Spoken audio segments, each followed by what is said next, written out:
அதுக்காக தான் நான் ஆரம்பத்துலேருந்து என்ன சொல்லிக்கிட்டு இருந்தேன்னா, கட்சி வேண்டாம் தம்பி, நீ இருக்கிற மாதிரியே நடிச்சுக்கிட்டே இரு.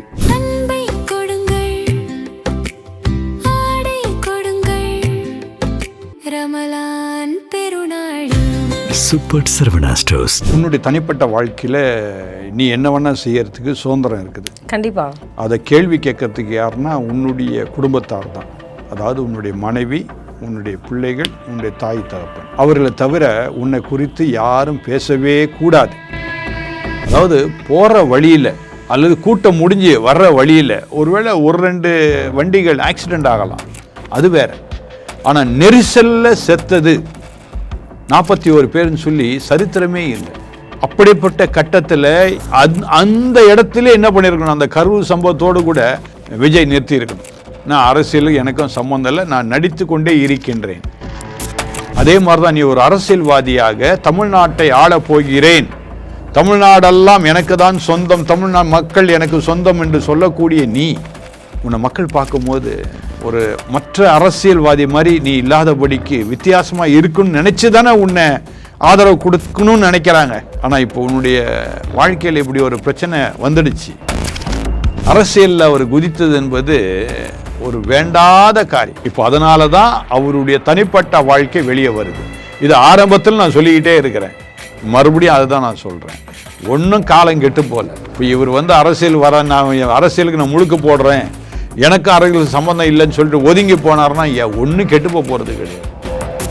காங்கிரஸ் தமிழ்நாட்டில் கால் வைக்கணும்னா அவங்க தாவேக்கா கூட போகிறது தான் நல்லது. திமுக கூட மறுபடியும் இருந்தாங்கன்னா இன்னும் கொஞ்சம் அழிஞ்சிடும். இங்கேயும் வர முடியாது, அங்கேயும் வர முடியாது. இல்லை, மேலே வரப்போகிறது இல்லை காங்கிரஸ், அது வேற விஷயம். மத்தியில் காங்கிரஸ் வரவே முடியாது. ஆனால் ஒரு மாற்றம் ஏற்படுவதற்கான வாய்ப்பு திமுக நிச்சயமா விசிகா கட்டாயம் கலண்டரும். திமுகவோட இருப்பது என்பது சந்தேகம் தான். இத்தனை முறை மதுரைக்கு போயிட்டு வந்தார். மதுரையை குறித்து என்ன பேசினார்? எப்போ அரசியல் தான் பேசினார். இத்தனை கோடி நான் ஒதுக்கி இருக்கேன், அத்தனை கோடி ஒதுக்கி இருக்கிறேன், இத்தனை கோடி மதுரைக்கு செய்தேன், ஒரு கோடியும் வரல. நீ தெருக்கோடியில் இன்னைக்கு வரைக்கும் நிற்கிற. அதனால தான் கரெக்டாக சொன்னார் பிரதமர், சொன்னார், நீ தெருக்கோடியில் நிற்கிறவன் சில்லற பய.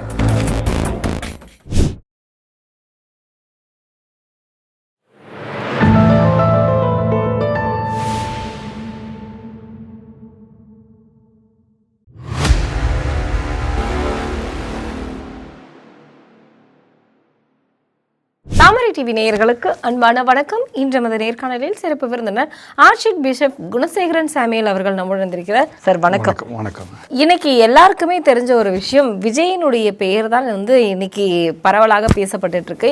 இதுல முக்கியமாக நிறைய நடிகைகள் ஆதரவு தெரிவிச்சிருக்காங்க. அது மட்டும் இல்லாம பர்சனலான விஷயங்களை பேசவே கூடாது அப்படிங்கிறத அண்ணாமலை அவர்கள் ஒரு பக்கம் தெரிவிச்சிருக்காங்க. இதுல இன்னொன்று என்ன அப்படின்னா, ஒரு பிரபலமான ஒரு மேகசின்ல ஸ்டாலின் அப்பா அப்படின்னா நான் உங்களுக்கு சித்தி தானே அப்படின்னு ரொம்ப நாளைக்கு, அதாவது ரொம்ப வருடங்களுக்கு முன்னாடி ஸ்டாலினுடைய ஒரு சலசலப்பான ஒரு பேச்சுகள் இருந்தது இல்லையா, அந்த நடிகையினுடைய பெயர் படத்தை போட்டு இன்னைக்கு ஒரு சச்சரவான ஒரு விஷயம் வெளியாகிருக்கு. இந்த சச்சரவுகளை எல்லாம் விஜய் எப்படி சந்திக்க போறாருன்னு நீங்கள் நினைக்கிறீங்க? அதுதான் தம்பி ஜோசப் விஜய் கிட்ட நான் ஆரம்பத்திலேருந்தே சொல்கிற ஒரு விஷயம் என்னென்னா, உன்னுடைய தனிப்பட்ட வாழ்க்கையில் நீ என்ன வேணா செய்யறதுக்கு சுதந்திரம் இருக்குது. கண்டிப்பாக அதை கேள்வி கேட்கறதுக்கு யாருன்னா உன்னுடைய குடும்பத்தார் தான். அதாவது உன்னுடைய மனைவி, உன்னுடைய பிள்ளைகள், உன்னுடைய தாய் தகப்பன். அவர்களை தவிர உன்னை குறித்து யாரும் பேசவே கூடாது. அது நல்லதும் கிடையாது. அதுக்காக தான் நான் ஆரம்பத்துலேருந்து என்ன சொல்லிக்கிட்டு இருந்தேன்னா, கட்சி வேண்டாம் தம்பி, நீ இருக்கிற மாதிரியே நடிச்சுக்கிட்டே இரு. நான் ஒரு கட்டத்தில் ஏதோ ஒரு பேட்டியில் நன்றாக ஞாபகம் இருக்கின்றது, நான் சொன்னேன், நீ அரசியலுக்குள்ளே வந்தனா உன்னை தனிப்பட்ட வாழ்க்கையெல்லாம் பேச ஆரம்பிப்பாங்க. அப்படி பேசும்போது உனக்கு கடினமாக இருக்கும். அடுத்தது உன் பொது வாழ்க்கையை அது கெடுக்கும். அதாவது சிலர் நல்லவங்களாக நினச்சிருப்பாங்க, சிலர் இதனால் என்ன ஆகும், விஜயே பண்ணுறாரு அப்போ நான் பண்ணுறதுக்கு என்ன என்ற ஒரு வழிவகுக்கும். அதான் ரசிகர் கூட்டன்றது. அரசியல் பார்வையில் பார்த்தா எந்த ஒரு தனிப்பட்ட மனுஷனும் சரி கிடையாது. இந்த அரசியல் என்று பார்த்தாலே ஒவ்வொன்றும் நம்ம தனிப்பட்ட முறையில் ஒவ்வொரு அரசியல் தலைவரும் நம்ம நோக்கி பார்த்தோம்னா எந்த அரசியல் தலைவரும் சரி கிடையாது தனிப்பட்ட வாழ்க்கையில். ஆனால் இது ரசிகர் கூட்டம்.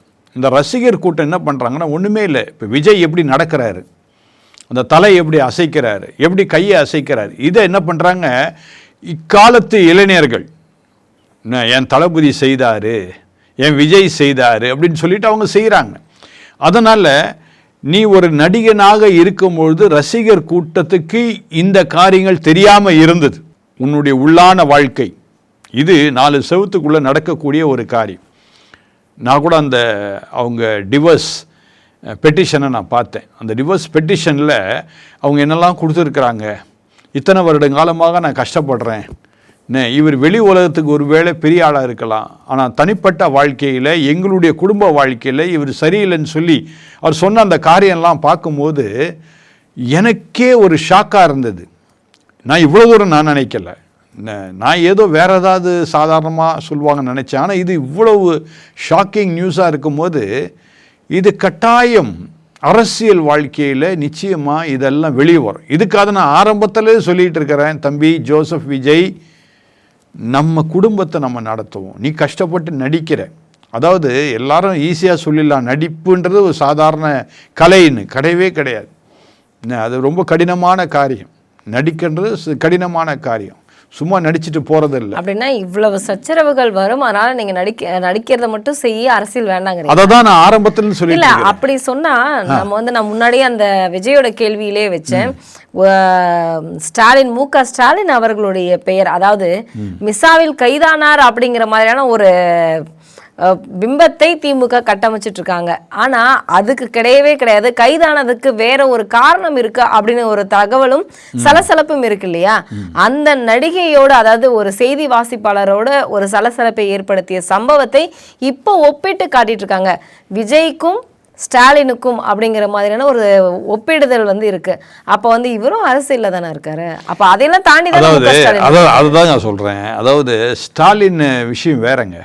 எப்படி சொல்றீங்க? ஸ்டாலின் ஒரு முதலமைச்சருடைய மகனாகவே அவர் இருந்துட்டார், விளங்குதா?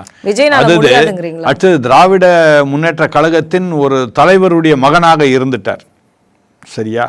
அடுத்தது அவர் ஒன்றும் பெரிய நிறைய படங்கள் நடிக்கலை ஸ்டாலின். ஏதோ ஒரு 5 படம் 6 படம் என்னமோ நடிச்சிருக்கிறார் எனக்கு தெரிஞ்சு. ஆனால் விஜய் அப்படி இல்லை, எல்லாராலும் போற்றப்படக்கூடிய ஒரு நடிகனாக அவர் இருக்கின்றார். அப்போது அவருடைய வாழ்க்கை தரத்தை இப்போ என்ன பண்ணிட்டாங்க, அரசியல்வாதியோட ஒப்பிட்டுட்டாங்க, சரியா? ஸ்டாலின் அரசியல்வாதி, இவர் நடிகர். இந்த 2 கட்டத்தையும் பார்த்தா நீ நடிகனாகவே அதான் இரு, அரசியல்வாதி ஆகாத. அதுக்கு தான் நான் சொன்னதே. இப்போ நீங்கள் திருப்பி எப்படி கேள்வி கேட்குறீங்க? ஸ்டாலினும் விஜயும் ஒன்றா ஒரே மாதிரி இருக்கிறாங்கன்ற மாதிரி நீங்கள் கேள்வி கேட்குறீங்க. என்ன அவருக்கு இவர் சித்தியாவதால இருப்பாங்க நீங்க சொல்ல வரீங்க? நீங்க இல்ல அப்படிதான் ஒரு பிரபலமான நாளிதழ்ல வந்திருக்கு. இருக்கட்டும், வந்துட்டு எல்லாம் வரதாங்க செய்யும். இதுக்கு தான் நான் சொன்னேன், நான் வேண்டாம், அரசியல் வேண்டாம். அதை கடந்து வர முடியாதா விஜய்னால? நிச்சயமா முடியாது.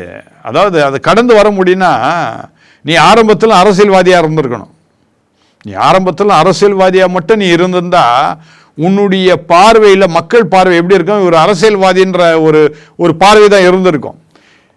எல்லாருடைய ஏறக்குறைய 99% பார்வை எப்படி இருந்துச்சுன்னா, என்கிட்டயே நான் ஏற்கனவே சொன்னேன்னு நினைக்கிறேன், ஒரு அண்ணன், என்ன மாதிரி ஒரு பேராயர், ஒரு அண்ணன், அவர் என்கிட்ட என்ன சொன்னார்னா, ஏன் அவருடைய கிறிஸ்துமஸ் விழாக்கு நீங்கள் போனீங்க அப்படின்னு நான் கேட்ட சமயத்தில் சொன்ன விஷயம் என்னன்னா, விஜய் மேலே எந்த கரையும் இல்லைல்ல, அதனால் நான் போகிறேன், சப்போர்ட் பண்ணேன் தம்பி அப்படின்னாரு. நான் சொன்னேன், விஜய் மேலே கரையில் நீங்கள் சொல்லலாம், விஜய் சுற்றி கரை இருக்குல்ல அப்படின்னு நான் சொன்னேன். இப்போ என்ன ஆயிடுச்சு, விஜய் மேலே பயங்கரமான ஒரு கரை வந்துடுச்சு, விளங்குதா? இதுக்காக தான் வேண்டான்றேன் தம்பி, நீ பொது வாழ்க்கைக்கு வராத. பொது வாழ்க்கைக்கு வரணும்னா அதுக்கு ஒரு சிறப்பம்சம் இருக்குது. இப்போ ஒரு ஐபிஎஸ் அதிகாரி, ஒரு சிறப்பான ஐபிஎஸ் அதிகாரியாக இருந்த ஒருவர் அண்ணாமலை அவர்களும் இன்னைக்கு சொல்லியிருக்கிறாரு, இந்த மாதிரியான நிறைய பிரச்சனைகளை சந்திக்க வேண்டியது இருக்கும் விஜய் அவர்கள், அதை கடந்து தான் வரணும். ஏன்னா நான் முதல்ல பார்க்கும்பொழுது விஜய்க்கு என்ன அரசியல் தெரிய போகுது அப்படின்னு, ஆனால் ஆளுங்கட்சியே கரூர் சம்பவத்தை பார்த்து மிரண்டு போனதால் அவர் ஒரு சிறந்த அரசியல்வாதியாக நான் நினைக்கிறேன்னு அண்ணாமலை சொல்லியிருக்காரு இல்லையா? இல்லை போற்றுதலுக்குரிய ஒரு மனிதர் தானே அண்ணாமலை அவர்களும். அதாவதுங்க, இப்போ நீங்கள் அரசியல் சரித்திரத்தை நீங்கள் எடுத்துட்டிங்கன்னா, நான் அக்காலத்துலேருந்து பேசிட்டு வரேன். அருமையான காமராஜர், அண்ணாதுரை, நான் அவங்க காலத்தில் பேசிக்கிட்டே வரேன். எங்கேயாவது இப்படி 41 பேர் செத்தாங்களா அப்படின்னா இல்லை. அதாவது போகிற வழியில் அல்லது கூட்டம் முடிஞ்சு வர்ற வழியில் ஒருவேளை 1-2 வண்டிகள் ஆக்சிடெண்ட் ஆகலாம், அது வேறு. ஆனால் நெரிசலில் செத்தது 41 பேர்னு சொல்லி சரித்திரமே இல்லை. அப்படிப்பட்ட கட்டத்தில் அந்த இடத்துல என்ன பண்ணியிருக்கணும், அந்த கரூர் சம்பவத்தோடு கூட விஜய் நிறுத்தி இருக்கணும். நான் அரசியலுக்கு எனக்கும் சம்மந்தம் இல்லை, நான் நடித்து கொண்டே இருக்கின்றேன் அப்படின்னு போயிட்டுருக்கணும். ஒருவேளை தம்பி அண்ணாமலை தனிப்பட்ட வாழ்க்கையுடைய இதை பேசக்கூடாதுன்னு சொல்கிறது உண்மை, நல்லதும் கூட. ஆனால் நான் எப்படி பார்க்குறேன்னா, நான் ஒரு ஆன்மீகவாதி. இன்றைக்கி என்னுடைய வாழ்க்கை சரியில்லைன்னா என்னை பார்க்கின்ற மக்கள் என்ன சொல்லுவாங்க? அதே மாதிரி தான் நீ ஒரு அரசியல்வாதியாக தமிழ்நாட்டை ஆளப் போகிறேன், தமிழ்நாடெல்லாம் எனக்கு தான் சொந்தம், தமிழ்நாடு மக்கள் எனக்கு சொந்தம் என்று சொல்லக்கூடிய நீ, உன்னை மக்கள் பார்க்கும்போது ஒரு மற்ற அரசியல்வாதி மாதிரி நீ இல்லாதபடிக்கு வித்தியாசமாக இருக்குன்னு நினச்சி தானே உன்னை ஆதரவு கொடுக்கணும்னு நினைக்கிறாங்க. ஆனால் இப்போ உன்னுடைய வாழ்க்கையில் இப்படி ஒரு பிரச்சனை வந்துடுச்சு. அது ஏன் வந்துடுச்சு, எப்படி வந்துச்சுன்னு சொல்கிறதுக்கு நான் இல்லை, அது உன்னுடைய தனிப்பட்ட வாழ்க்கை. ஆனால் இதை எப்படி சீர் செய்ய போகிற? ஆனால் விஜய் அவர்கள் அந்த தனிப்பட்ட வாழ்க்கையை பற்றி அவர் பேசவே இல்லை. அடுத்தது 4ஆம் தேதி தஞ்சையில் அவர்களோடு இருக்கக்கூடிய பிரச்சாரத்தோடு சேர்ந்து அதில் இருக்கக்கூடிய முக்கிய தலைவர்களோடு அவர் ஆழ்ந்து ஆலோசித்து அடுத்த தேர்தலுக்கான நடவடிக்கைகளை எடுக்கலாம் அப்படிங்கிற மாதிரியான நிறைய பேச்சுவார்த்தைகள் போயிட்டு இருக்கு. அவர் பேச மாட்டார், எப்படி பேசுவாரு? இல்ல, ஆனா அவர் இத பெருசா எடுத்துக்கிற மாதிரி இருந்தா, அரசியல் வேற குடும்பம் வேறன்னு நினைச்சிருந்தாரு. நினைச்சதுனாலதானே அவர் அரசியலை ஒரு பார்வையாகவும் குடும்பத்தை ஒரு பார்வையாகவும் பார்க்க. எங்க வீட்டு பக்கத்துல ஒரு நண்பர் இருந்தார், அந்த காலத்துல என்னுடைய சின்ன வயசுல நண்பர். ஒரு சின்ன காரியத்தை திருடிட்டார், சரியா? உடனே அவர் என்ன பண்றாரு, ஜெயிலுக்கு போறாரு. ஜெயிலுக்கு போனோடனே அடுத்து வந்து என்ன பண்ணாரு, இன்னும் பெரிய பெரிய திருடெல்லாம் செய்ய ஆரம்பிச்சிட்டார். அதான் அப்படி தூசி மாதிரி தள்ளிட்டு போகிறது ஈஸி தான், நான் இல்லைன்னு சொல்லலை. நீங்கள் பேசவே முடியாது, இப்போது தம்பி விஜய் பேசவே முடியாது. இப்போ இது அவருக்கு கஷ்டமான ஒரு காலம்னு நீங்கள் சொல்ல வரீங்களா? இது நிச்சயமாக அவருடைய அரசியல் பயணத்துக்கு சில தடைகள் கட்டாயம் ஏற்பட தான் செய்யும். ஆனால் இதை எப்படி ஒரு தாண்டி வர போகிறாருன்ற எனக்கு ஒன்றும் விளங்கலை. ஒரு சில மக்கள் என்ன சொல்லுவாங்க, போனா போது கூட வாழ்ந்தவா சரியில்லைன்னு சொல்லுவாங்க, அதனால தான் டிவோர்ஸ் பண்ணிட்டாங்க அவங்க அப்படின்னு சொல்லுவாங்க. ஆனால் வாழ்ந்தவங்களுக்கு தான் தெரியும், அந்த சந்தர்ப்பத்தில் இருக்கிறவங்களாம் தெரியும், அந்த சூழ்நிலையில் இருக்கிறவங்க தான் தெரியும் அந்த கஷ்டம் என்னன்னு. நான் ஒன்றும் இல்லை, இப்போ நான் ஆன்மீக தலைவர், 27 நாட்டுக்கு நான் ஆர்ச் பிஷப்பாக இருக்கிறேன். என்னுடைய மகா காலேஜ் படிக்கும் போது என்னால் இந்தியாவில் இருக்கவும் முடியாது. அப்படியே சென்னையில் நான் இருந்தால் 5 நாள் தான் இருப்பேன். சுற்றி உள்ள மற்ற மாநிலங்களுக்கு நான் ஓடி ஆகணும், இந்தியா முழுக்க நான் ஓடி ஆகணும். ஆக 2 மாதம் இந்தியா, 1 மாதம் வெளிநாடு, 2 மாதம் இந்தியா, 1 மாதம். இப்படி இருக்கும்போது என்னுடைய குடும்பத்தை நேரில் பார்த்து என்னால் பேசக்கூட நேரம் இல்லாத ஒரு சந்தர்ப்பம், சூழ்நிலைகள் இருந்தது. ஃபோனில் தான் நாங்கள் பேசுவோம். ஆனால் இன்றைக்கு நான் அவங்களோடு கூட இருக்கும்போது, ஐயோ இப்படிப்பட்ட நல்ல வாய்ப்பை நான் விட்டுட்டேனே அப்படின்னு நான் நினைக்கிறேன். இப்போ அதே தான் தம்பி விஜய், அவர் ஷூட்டிங் போயிருப்பார். ஆனால் இப்போ இந்த காலகட்டத்தில் குடும்பத்தோடு கூட இருக்க வேண்டிய சூழ்நிலை இல்லை. இப்போ நல்லா வளர்ந்துட்டார். இப்போ வருஷத்துக்கு ஒரு படம் தான், அந்த ஒரு படத்தில் பல கோடி எடுத்துடுறாரு. அந்த மாதிரி சந்தர்ப்பத்தில் மக்கள் தன்னுடைய குடும்பத்தோடு கூட சந்தோஷமாக இருக்கிறத விட்டுட்டு அரசியலில் அவர் குதித்தது என்பது ஒரு வேண்டாத காரியம். இப்போ அதனால தான் அவருடைய தனிப்பட்ட வாழ்க்கை வெளியே வருது. இது ஆரம்பத்தில் நான் சொல்லிக்கிட்டே இருக்கிறேன், மறுபடியும் அதுதான் நான் சொல்கிறேன். ஒன்றும் காலம் கெட்டு போல. இப்போ இவர் அரசியல் நான் அரசியலுக்கு நான் முழுக்க போடுறேன், எனக்கு அரசியல் சம்மந்தம் இல்லைன்னு சொல்லிட்டு ஒதுங்கி போனார்னா ஒன்றும் கெட்டு போகிறது கிடையாது. விளங்குதா? உன் வாழ்க்கை நல்லா ஆகும், அவ்வளோதான் நான் சொல்லுவேன். இன்னைக்கு திமுகவில் பார்த்தீங்க அப்படின்னா கூட்டணி கட்சிகள் நிறையா தொகுதி பங்கீடு பற்றி பேசிக்கிட்டு தான் இருக்காங்க. ஆனால் காங்கிரஸ் முக்கியமாக இப்போ ஹைதராபாத்தில் ராகுல் காந்தி அவர்கள் இருக்கிறார், ஆதவ் அவர்களும் ஹைதராபாத்தில் இருக்கிறார். இப்போ இந்த தாவேகாவோடு பேச்சுவார்த்தை நடந்து கொண்டிருப்பதாக ஒரு தகவல் வெளியாயிருக்கு. இதை உறுதி செய்யும் விதமாக ஷோடங்கர் அவர்களும் நேற்று ஒரு பத்திரிகை, ஒரு மீடியாவுக்கு விளக்கம் கொடுத்திருக்கிறார். ஆமாம், எங்களை மதிக்கிறாங்க, எங்களுக்கு அதிகமான சீட்டு தரதாக சொல்லியிருக்காங்க அப்படின்னு சொல்லியிருக்காங்க. கண்டிப்பாக இந்த இழுப்பறியில் இருந்து காங்கிரஸ் திமுகவை விட்டு வெளியே வந்துருமா? நிச்சயமா இது நடக்க தான் செய்யும். நான் ஆரம்பத்தில் வெளியே வந்துடும். நான் ஆரம்பத்தில் ஒரு தடவை சொல்லியிருக்கேன்னு நினைக்கிறேன். அதாவது காங்கிரஸும் தாவேக்கா ஒன்றா சேரும். நீங்கள் திமுகவில் ஏன் இருக்கிறீங்க? ஒரு தேசிய கட்சி, ஒரு மாநில கட்சி உங்களை மதிக்க மாட்டுது. சும்மா போனா போதும் பொறைய தூக்கி போடுற மாதிரி சொல்லியிருக்காரு. ஒரு பொறைய தூக்கி போடுற மாதிரி ஏதோ ஒரு 20 சீட்டு தரேன், 25 சீட்டு தரேன் அப்படின்னு சொன்னா என்ன அர்த்தம்? உங்களுக்கு குறைஞ்சபட்சம் 40 சீட்டு கொடுத்தாதான் ஒரு தேசிய கட்சியை மதிக்கிறாங்கன்னு சொல்லி அர்த்தம். இல்ல, கருணாநிதி 63 சீட்டு கேட்டதுக்கு கூட சரின்னு சொல்லியிருந்தாருன்னு மென்ஷன் பண்ணியிருந்தாங்க. இவங்க 70 சீட்டு நாங்க தரோம், அது மட்டும் இல்லாம அமைச்சரவையில் ஆளும் கட்சியில் ஆளும்போது நாங்க அதிகாரத்தையும் பகிர்வையும் தரோம்னு சொல்லியிருக்காங்க. அதனால அவங்க அங்க பேச்சுவார்த்தை நடந்து கொண்டிருக்கும். நிச்சயமா தாவேக்கா போய். ஆனா நேற்று இல்ல, நாங்க இன்னைக்கு பேசணும் அப்படிங்கிற மாதிரியான ஒரு செய்தி. நான் இன்னொரு ரகசியத்தையும் சொல்றேங்க. காங்கிரஸ் தமிழ்நாட்டில் கால் வைக்கணும்னா அவங்க தாவேக்கா கூட போறதுதான் நல்லது. திமுக கூட மறுபடியும் இருந்தாங்கன்னா இன்னும் கொஞ்சம் அழிஞ்சிரும். இங்கேயும் வர முடியாது, அங்கேயும் வர முடியாது. இல்ல, மேல வரப்போறது இல்லை காங்கிரஸ், அது வேற விஷயம். மத்தியில காங்கிரஸ் வரவே முடியாது, அது வேற விஷயம். ஆனா தமிழ்நாட்டில் காங்கிரஸ்ன்ற ஒரு கட்சி இருக்கணும்னு நினைச்சா அவங்க தம்பி விஜயோட கூட சேர்ந்தாதான் நல்லது. தொடர்ந்து விஜய் ஒருவேளை கட்சியை நடத்தினால் சரிங்களா, அதான் நல்லது. மற்றபடி காங்கிரஸுக்கு இங்கே தமிழ்நாட்டில் வேலையே இல்லாமல் போயிடும். இன்னைக்கு விசிகாவும் இரட்டை இலக்கத்தை எதிர்பார்த்து கொண்டிருப்பதாக ஒரு தகவல் வெளியாயிருக்கு.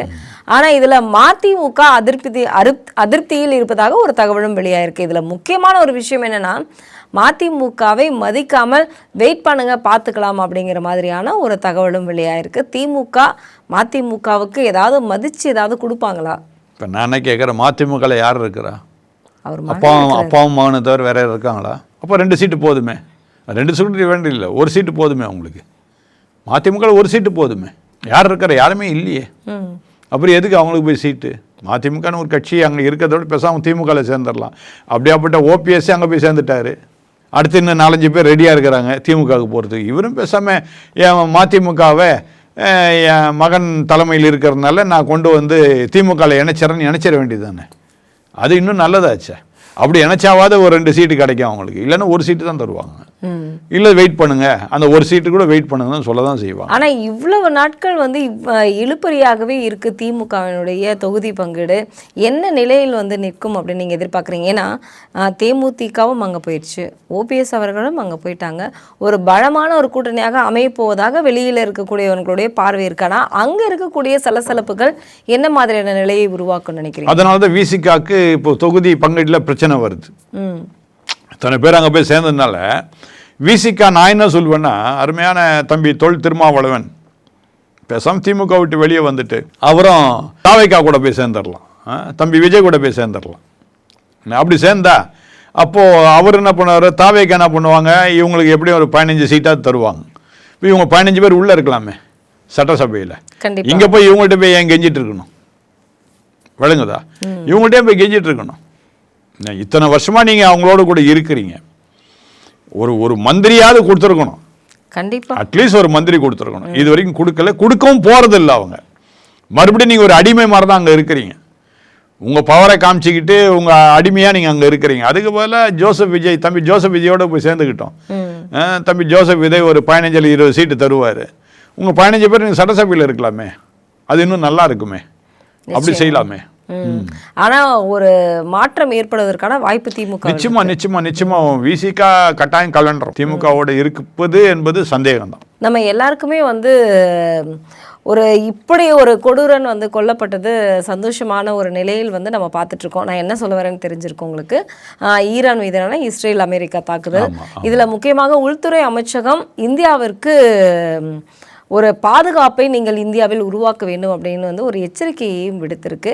அங்கே இருக்கக்கூடிய பெண்கள் ஹிஜாபை கழட்டி போட்டு எங்களுக்கு இதுக்கு மேலே தேவையில்லை அப்படிங்கிற, நாங்கள் சுதந்திரமாக இருப்போம், இந்தியாவை போல நாங்கள் சுதந்திரமாக இருப்போம் அப்படிங்கிற மாதிரினா அவங்களுடைய சந்தோஷத்தையும் வெளிப்படுத்திட்டு இருக்காங்க. இதை நீங்கள் எந்த மாதிரியான ஒரு பார்வையில் நீங்கள் பார்க்க? அதாவதுங்க, கலாச்சாரன்றது ஒரு காலத்தில் இருந்தது, இப்போ கலாச்சாரம் கிடையாது. அதுக்கு நான் சொல்கிறது ஆன்மீக கலாச்சாரம். ஆன்மீக கலாச்சாரம் என்று ஒரு காலத்தில் இருந்தது, இப்போ அந்த மாதிரி இல்லை. இன்றைக்கி எல்லாருமே சுதந்திரமாக இருக்குன்னு நினைக்கிறாங்க. கண்டிப்பா உலக நாடுகள் முழுக்க சுதந்திரமாக இருக்கும்போது இவங்க மட்டும் இப்படி தான் இருக்கணும், இப்படி இல்லைன்னா உன்னை வெட்டி போட்டுருவேன், உன்னை கொன்று போட்டுருவேன் அப்படின்னு சொல்லி பலவிதமான தண்டனைகளை கொடுத்து கொண்டு ஒரு கொடூர ஆட்சி அங்கே நடந்து கொண்டு இருந்தது. இன்றைக்கி ஒரு சுதந்திரம் வந்த மாதிரி அவங்களுக்கு ஒரு நல்ல ஒரு எண்ணங்கள் உருவாகி இருக்கின்றது. காமினி இறப்பு வந்து ஒரு ஆமாம், ஒரு அவங்களுக்கு ஒரு சுதந்திரம் கிடைச்ச மாதிரி தான். ஒருவேளை மற்றவங்க அரசியலுக்காக இப்படி ஒரு காரியத்தை இஸ்ரேல் செய்துடுச்சு அல்லது அமெரிக்கா செய்துடுச்சுன்னு சொல்லலாமே தவிர, ஆனால் உண்மையாக சொல்ல போனால் அவங்களுக்கும் சுதந்திரம் வேணும். ஆனால் தமிழ்நாடு வருத்தப்படுது. தமிழ்நாடு வருத்தப்படுது எதுக்கு? ஆமாம், திமுகவில் இருக்கக்கூடிய இது மறுபடியும் இது அரசியல் வருத்தப்படுதெல்லாம் கிடையாது. இவங்களுக்கு என்ன வந்தது? இப்போ நான் கூட கேள்விப்பட்டேன் அமெரிக்க தூதர் அலுவலகத்துக்கு முன்பதாக முற்றுகை இட்டார்கள்னு. இவங்க ஏன் இடணும்? நான் இவங்க ஈரான்காரங்களா இவங்களாம்? இல்லை, இவங்களுக்கு அந்த முஸ்லீம் ஏதாவது சம்மந்தம் இருக்குதா? கிடையாது. அந்த முஸ்லீமே வேற, இந்த முஸ்லீமே வேற. என்ன அந்த முஸ்லீம் மாதிரி இந்த முஸ்லீம் இருந்தாங்கன்னா இன்னைக்கு எப்போ உருப்பிட்டுருப்பாங்க இவங்க. விளங்குதா? இவங்களுக்கும் அவங்களுக்கும் சம்மந்தப்படுத்தி அவங்க பண்ணக்கூடாது. இதெல்லாம் ஒரு அரசியல் விளையாட்டு, அவ்வளோதான். ஆனால் இப்போ அருமையான பிரதமர் வந்து இந்த பாதுகாப்பு இதுக்காக ஒரு கமிட்டியை கூட்டுறது ரொம்ப நல்லது. ஏன்னா இப்போ பக்கத்தில் என்ன பண்ணிட்டாங்க, நம்ம ஸ்ரீலங்கா எல்லை இல்லை இப்போது 2 கப்பல்களை இன்னைக்கு காலையில் அவங்க பாம்பு வெடித்து இது பண்ணிட்டாங்க.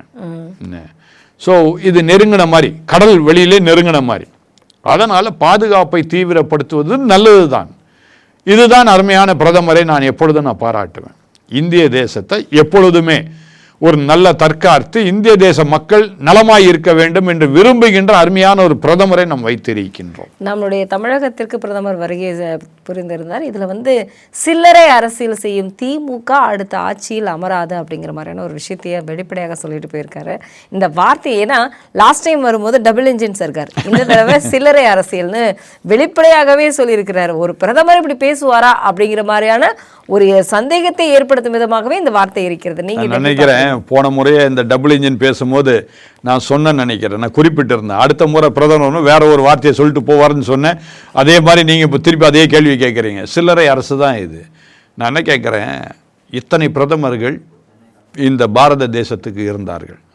மதுரையில் அவர் பேசின பேச்சுகள் எல்லாரும் பார்க்கணும், கட்டாயம் பார்க்கணும். நிச்சயமா. நான் மதுரையில் 2 வருஷம் வாழ்ந்தேன். ஆனால் மதுரையுடைய பெருமைகளை அறியாமல் இருந்தேன். ஆனால் அருமையான பாரத பிரதமர் ஏறக்குறைய ஒரு 1/2 மணி நேரம் தான் பேசியிருப்பார் ஆங்கிலத்தில். மொழிபெயர்த்தனால் கூட கொஞ்சம் நேரம் வந்துச்சு அது. ஆனால் அவர் பேசின அந்த வார்த்தைகள், மதுரையை குறித்து பெருமையாக அவர் சொன்ன காரியங்கள் எனக்கு ஆச்சரியமாக இருந்தது. இவ்வளவு காரியங்கள் மதுரையில் இருந்திருக்கு, நமக்கு தெரியலையே. என்னைக்காவது முதலமைச்சர் பேசினாரா? அவர் பெண்ணையும் மணிப்பையும் ரொம்ப அழகாக சொல்லியிருந்தார். இல்லைங்க, இந்த முதலமைச்சர் என்னைக்காவது பேசினாரா? தமிழ்நாடு முதலமைச்சர் அதை குறித்து என்னைக்காவது பேசினார்? எத்தனை முறை மதுரைக்கு போயிட்டு வந்தார்? போய் பார்க்கல. எத்தனை முறை மதுரைக்கு போயிட்டு வந்தார்? மதுரையை குறித்து என்ன பேசினார்? எப்போ அரசியல் தான் பேசினார். இத்தனை கோடி நான் ஒதுக்கி இருக்கேன், அத்தனை கோடி ஒதுக்கி இருக்கிறேன், இத்தனை கோடி மதுரைக்கு செய்தேன். 1 கோடியும் வரல. நீ தெருக்கோடியில் இன்னைக்கு வரைக்கும் நிற்கிற. அதனால தான் கரெக்டாக சொன்னார் பிரதமர். சொன்னார், நீ தெருக்கோடியில் நிற்கிறவன் சில்லற பய அப்படின்னு கிளீனாக சொன்னார். சில்லறைக்கு மட்டும்தான் அலையிற. கரெக்டாக சொன்னார். எங்கெங்க சில்லறையை தட்டலான்றான் பார்த்துட்டு இருக்கிறே தவிர வேற எதுவுமே உனக்கு நோக்கமே கிடையாது. ஏன்னா எல்லா அமைச்சர்களும் மக்கள் கிட்ட இருந்து என்னத்தை திருடலான்னு எல்லாரும். ஆமாங்க, அதை கரெக்டாக சொன்னார் அவரு. அந்த வார்த்தை சரியான வார்த்தை. சில்லறையை எப்படி தட்டலாம், அல்லது சில்லறை திருட்டு முன்னேற்ற கழகம் அப்படின்னு வேணா பேரை மாற்றிடலாம். அதான் நல்லா இருக்கும்.